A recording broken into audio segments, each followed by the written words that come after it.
Hey guys, Dane Sharp here. Welcome to Live at Sharpys, episode number 3. I've got a very special guest, an Aboriginal artist, Benny Barker. He's on his way from Brisbane, multi-talented. Stick around, it's going to be awesome.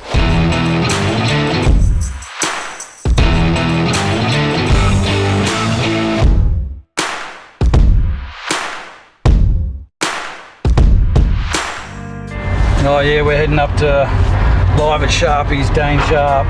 We met at the Rock in the Rainforest with Paul Kelly, and I'm looking forward to coming up to Sharpys and having a little chat and sharing some music, so hope you guys enjoy.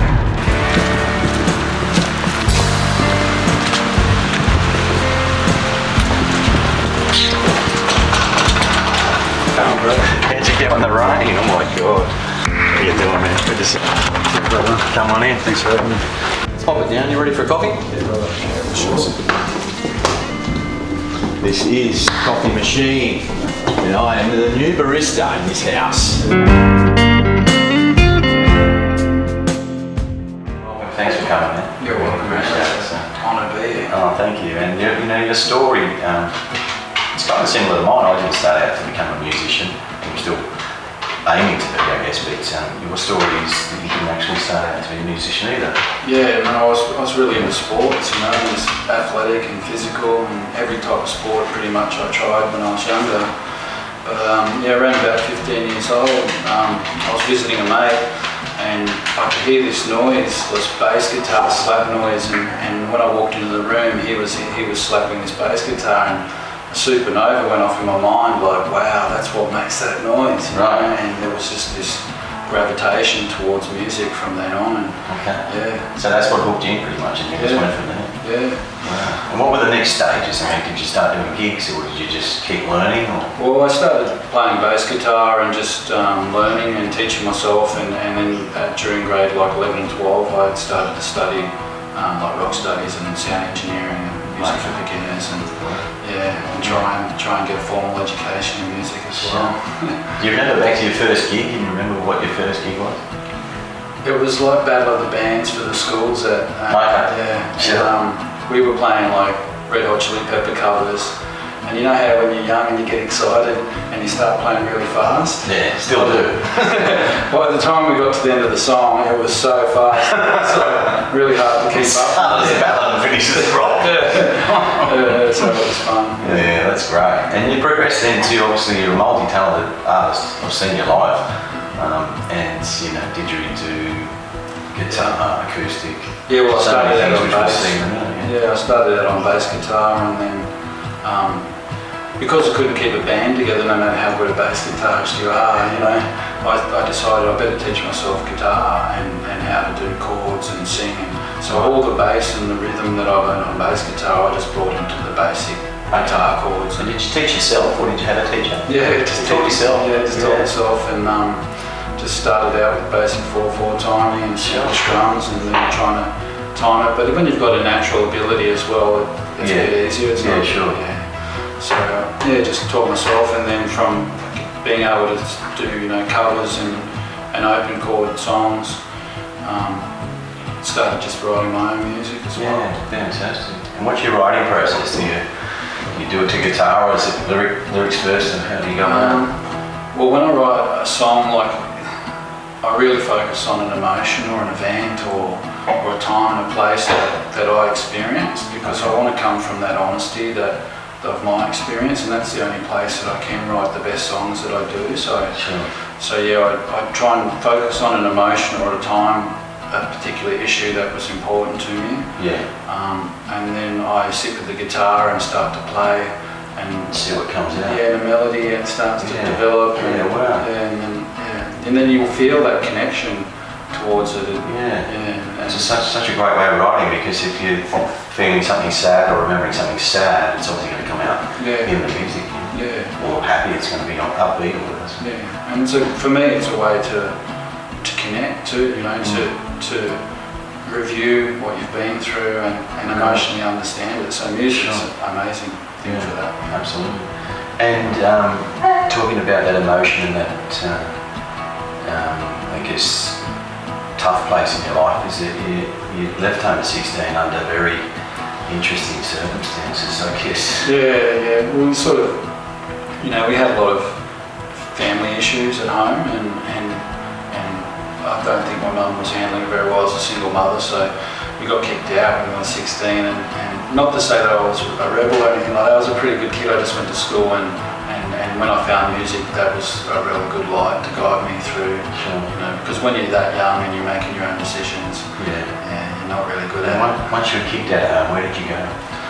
We went into crisis housing for initially, but because I had actually been raised in government housing and in poor areas, I really wanted to escape that culture and that past, in a sense. Not run away from it, but I knew that there was more for me. So after being in the crisis housing, I tried to rent private after that. Okay. Yeah, just to and get a job, and I sort of almost not gave up on music, but put that dream back.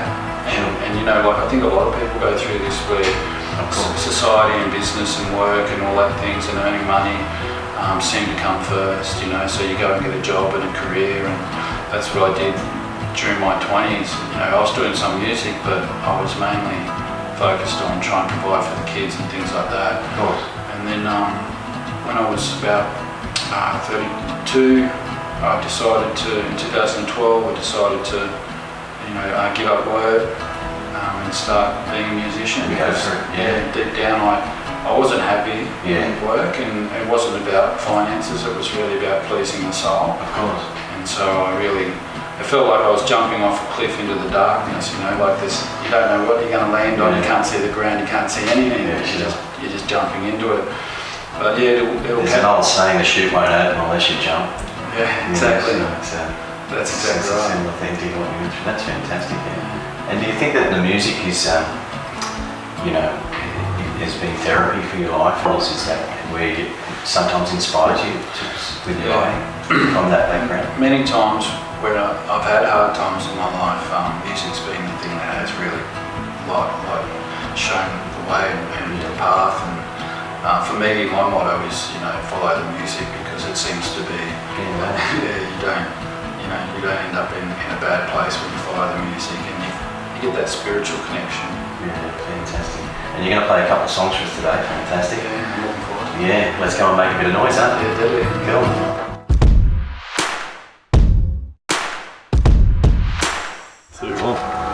Come on, buddy. Welcome to the den.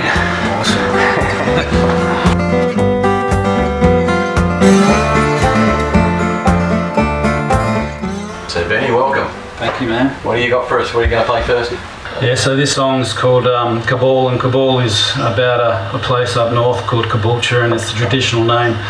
And it's really about the whole area, and about the mountains and the ocean and the valleys and all the beautiful nature up there, and just my experience of being up there, and just music and what it done for me. So I hope you guys enjoy this song. It's called Kabal, and it's a nice little instrumental, so please enjoy.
live at Sharpys. That's the one.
Man, it's been a pleasure, eh?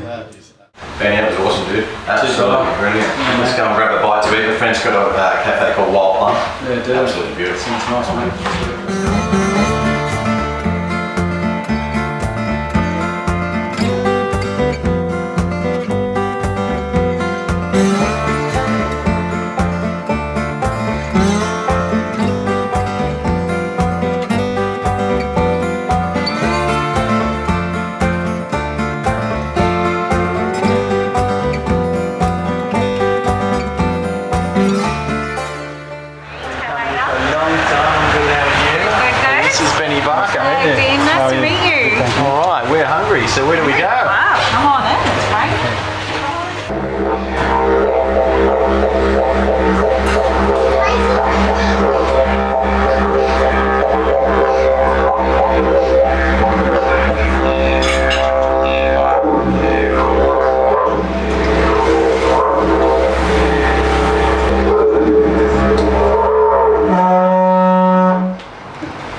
Benny and I said our goodbyes, he was kind enough to give me a dig lesson. I am a bloke and I do one thing at a time once, so breathing in and breathing out, you're telling me I've got to do both things at the same time, right? It doesn't make sense to me. So You can do it. right, so this is what I got, right?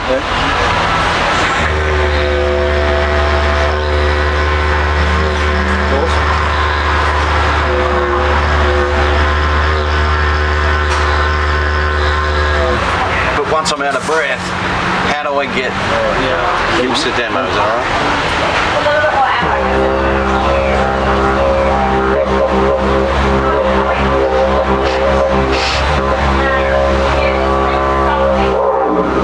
Wow, that's awesome, dude. A lot of the time, you know, it's just spending time practicing, and if you spend time practicing, it'll come. I promise I will, man. Yeah, I promise. Yeah, no. Hey, thanks so much for coming up, man, and being on the show. It's been It's such a awesome, great